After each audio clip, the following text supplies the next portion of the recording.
Salut l'équipe USR, je t'emmène à la communale de Saint-Ouen pour le dernier jour d'incubation du CPEP. Tu sais pas ce que c'est un incubateur? T'inquiète, bouge pas, j'ai ce qu'il te faut. On propose un accompagnement pour des gens qui ont des projets de médias ou des projets d'éducation populaire, des projets qui sont des projets à impact, des projets qui répondent à des problématiques sociales qui ne sont pas résolues et c'est des gens qui sont très engagés.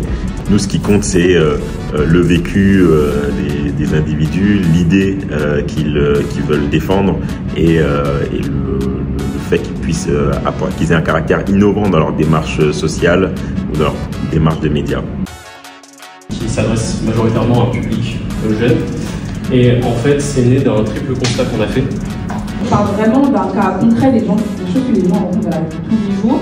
Et je pense que c'est ça notre différence. C'est très important pour contribuer au développement de l'Afrique et cela passe avant tout par l'union, du coup que ce soit par les Africains et par aussi les populations diasporiques dans le monde. Alors aujourd'hui c'est le dernier jour d'incubation, pour expliquer un peu, chacun avait du coup son petit projet qu'il a pu développer au sein de l'incubation.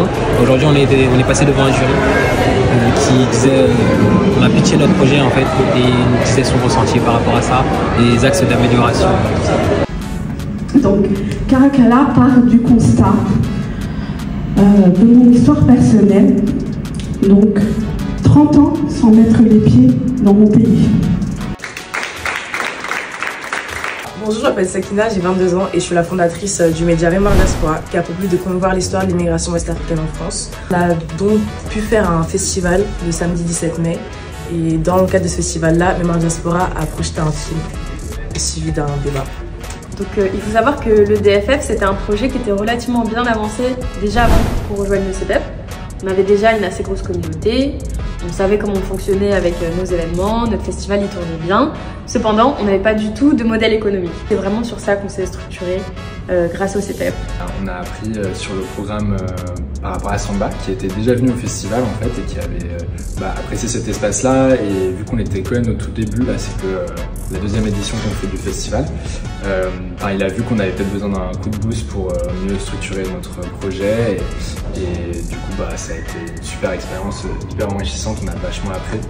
Le super jury composé de journalistes de M6 notamment et de l'équipe USR a eu un temps de délibération. Moment pour les incubés de faire redescendre un peu la pression avant d'être rappelés pour conclure cette belle journée avec les appréciations des différents jurys et de moments d'échange autour d'une bonne collation, notamment avec Safiou. Malheureusement, le narratif, il est un peu... va que de manière un peu unilatérale et c'est bien d'avoir des structures qui tentent de s'organiser. Bravo aux incubés et merci au CPEP pour l'invitation.